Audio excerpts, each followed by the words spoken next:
Bonjour, je suis Catherine Guesson, nous sommes vendredi.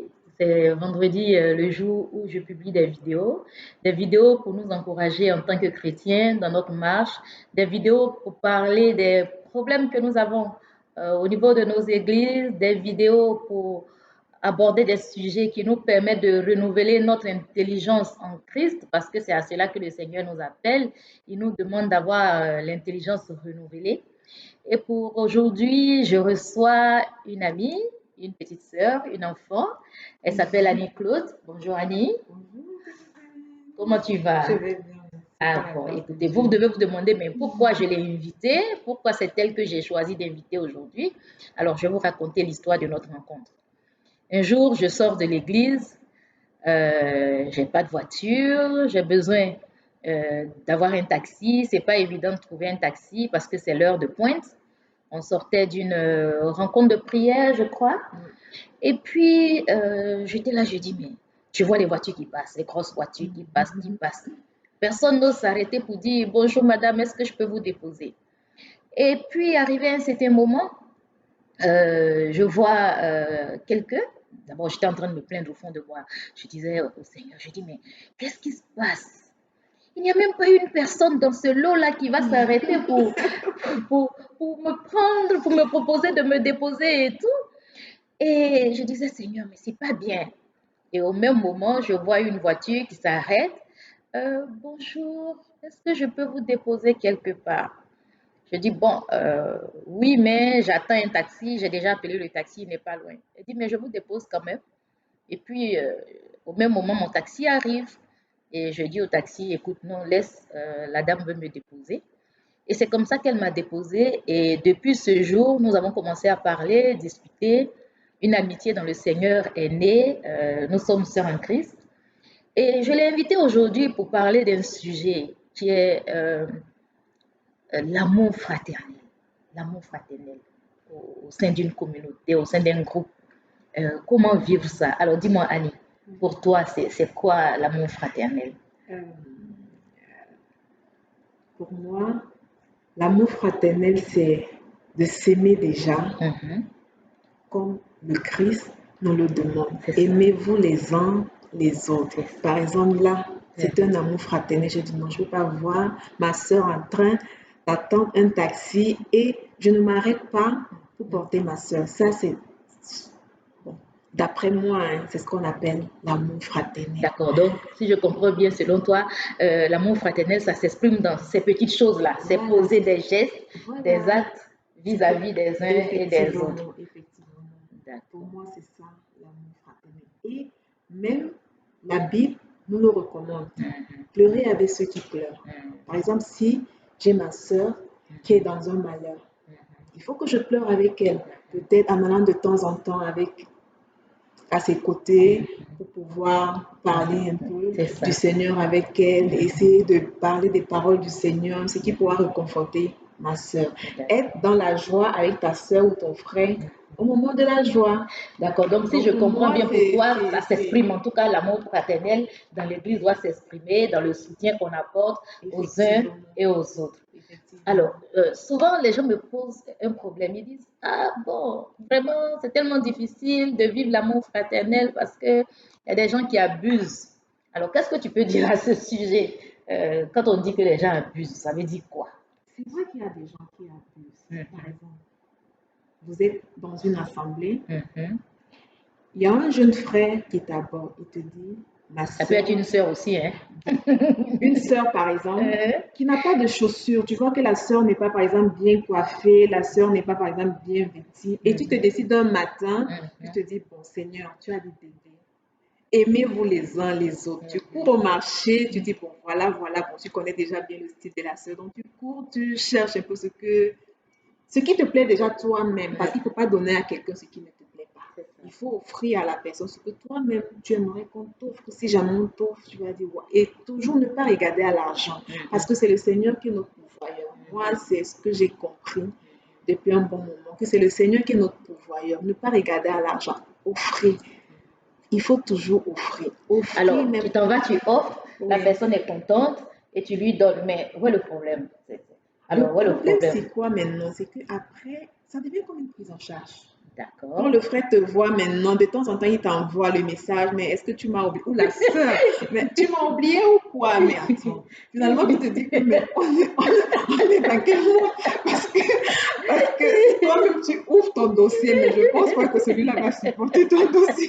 Donc, il va pas Alors, c'est ça ce que je dis là. Et alors, ça ça me se passe fait rire. généralement dans nos assemblées. C'est vrai, c'est Moi, vrai. par exemple, moi, ça me frustre. Ça te frustre. Oui, moi, ça me frustre. Alors, frères et sœurs, la sœur Annie vient de dire quelque chose d'important. Ça frustre de savoir que tu t'es levé toi-même de bonne volonté un jour pour aider quelqu'un et après ça devient une prise en charge. Après, tu es sur le dos de la personne alors que la personne ne t'explique même pas ses propres problèmes. Alors, faisons attention. Euh, L'amour fraternel, si je tiens compte de ce qu'elle est en train de dire, c'est de se soutenir, de se supporter les uns les autres. Mais il faut aussi savoir limite garder dans ce que nous demandons aux gens.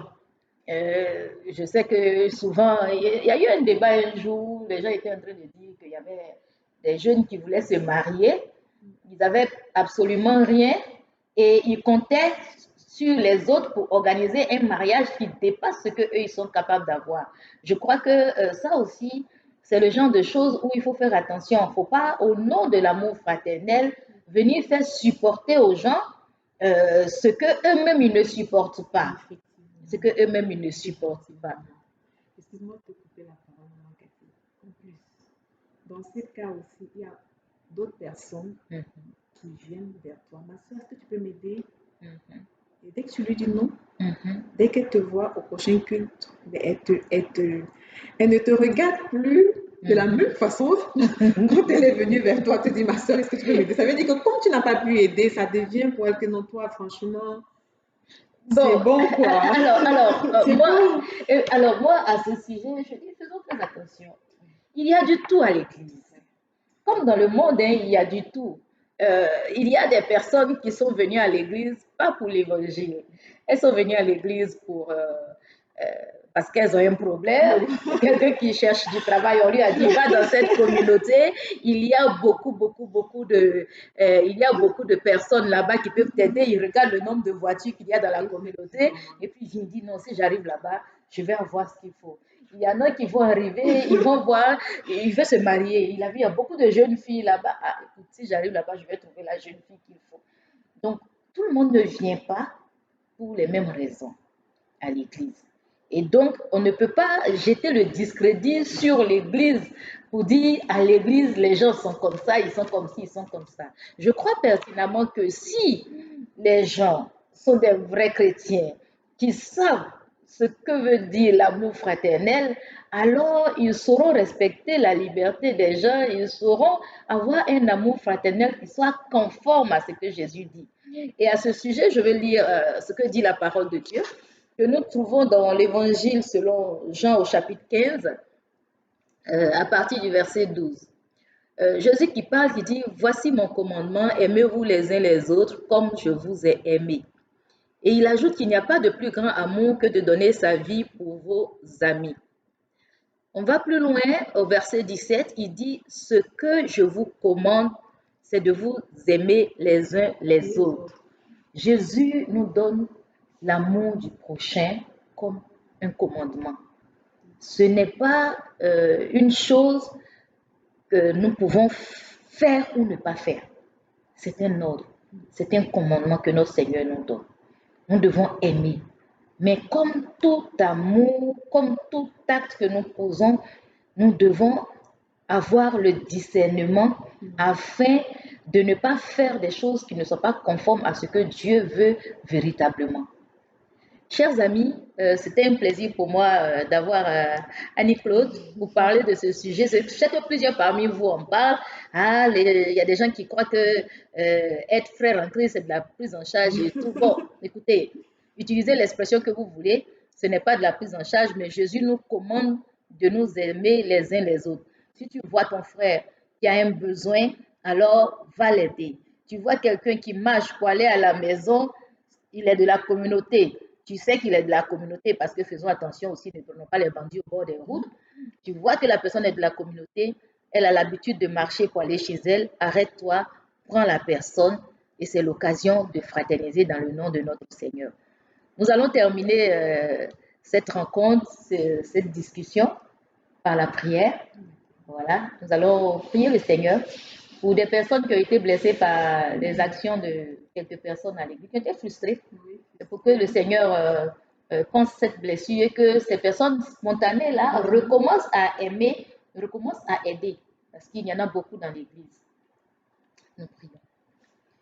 Père éternel, nous voulons te dire merci dans le nom de Jésus. Merci pour qui tu es, merci pour ton amour, tes bontés qui se renouvellent pour nous chaque matin. Nous avons parlé d'un sujet, tu nous as donné comme commandement de nous aimer les uns les autres. Malheureusement, dans son application, nous avons bien souvent du mal et des frustrations sont créées, autant pour ceux qui attendent de l'amour de la part de leurs frères que pour ceux qui donnent de l'amour en posant des gestes vis-à-vis de leurs frères. Seigneur, nous te prions de faire en sorte que ceux qui ont été frustrés ou blessés d'une façon ou d'une autre puissent avoir le cœur guéri et qu'ils n'arrêtent pas de faire le bien que tu leur as demandé. Seigneur, pour ceux qui sont venus à l'église, pas avec de bonnes intentions, rencontre-les par ton esprit, afin que ce soit sur toi que ces personnes-là se concentrent et non sur le bien qu'ils attendent des frères et sœurs. Et que ton amour fraternel soit réel dans la vie des uns et des autres. C'est au nom de Jésus-Christ de Nazareth que nous t'avons prié. Amen. Amen. Écoutez, likez nos vidéos. Nous allons continuer de travailler pour vous. Merci pour vos commentaires et tout ce que vous faites tous les jours. Que Dieu vous bénisse abondamment au nom de Jésus-Christ. Amen. Amen. Amen.